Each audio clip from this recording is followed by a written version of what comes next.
Hello friend, তোমরা সবাই কেমন আছো? আশা করি তোমরা সবাই অনেক অনেক ভালো আছো। তো দেখো, চলে এসেছি আরেকটি ভিডিও নিয়ে।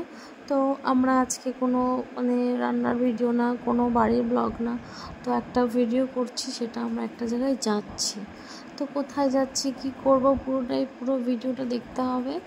তো পুরো ভিডিওটা দেখো, তাহলেই বুঝতে পারবে কোথায় যাচ্ছি, কি করছি।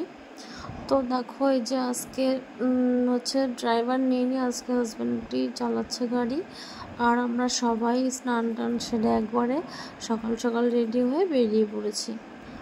তো দেখো, এই যে বেরিয়ে পড়লাম গাংনাপুর থেকে। এখন আমরা যাব হচ্ছে শান্তিপুর। তো শান্তিপুর আছে আমার অনেকই আত্মীয় আছে। আমার পিসির মেয়ের বাড়ি আছে, কাকা শ্বশুর বাড়ি আছে, ননদদের বাড়ি, পিসি শাশুড়ি, অনেক অনেক অনেক আত্মীয় বাড়ি আছে, আমার দিদি বাড়ি আছে। তো বলে শেষ করতে পারবো না, এত আত্মীয় আছে। তো যদি ঘুরতে যায় না, ওখানে 1 মাস থাকলে তবেই ঠিকঠাক ঘোরা হবে। তো দেখো, এই যে হাজব্যান্ড তো গাড়ি চালাচ্ছে আর আমি পাশে বসে আছি।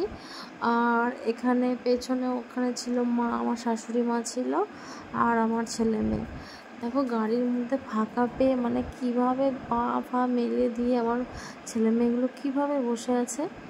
তো দেখো, ওরা পেছনের দিকে দুজনে বসে আছে, আর আমি আর হাজব্যান্ড তো গাড়ি চালাচ্ছে, আমি পাশে বসে আছি। দিয়ে তো এখন দেখো, প্রায় হবিবপুরের কাছাকাছি চলে এসেছি।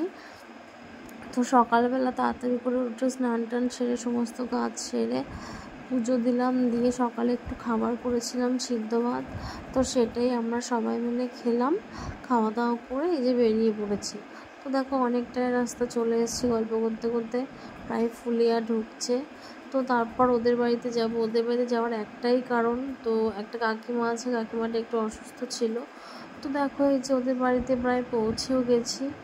তো এই যে বাইরেটা তোমাদেরকে একটু ঘুরে দেখিয়ে দিলাম। তো ভেতরে তো গেছিলাম, গিয়ে কথাবার্তা বললাম, আর এই দেখো ওদের রাস্তা। আর জানো তো, শান্তিপুরে প্রচুর প্রচুর গলি, জানো তো, চেনাই যাবে না। তো দেখো, ওদের বাড়ি থেকে বেরিয়ে তারপরে এসেছি ওই যে শান্তিপুরে একটা আগমেশ্বরী মায়ের মন্দির আছে, ওইখানে এসেছিলাম। তো দেখো, এই মন্দিরটা কিন্তু ভীষণ জাগ্রত। আর দেখো, এই যে মন্দিরটা কতটা বড়, বাবা কি বলবো। আর এখানে কিন্তু ঠাকুরটাকে রাখে না, জানো তো। এখানে ঠাকুরটা পুজোর দিন নাকি শুনেছি বানায় না, কয়েকদিন আগে থেকে বানায়, তারপর পুজো শেষ আর মাকে বিসর্জন দিয়ে দেয়।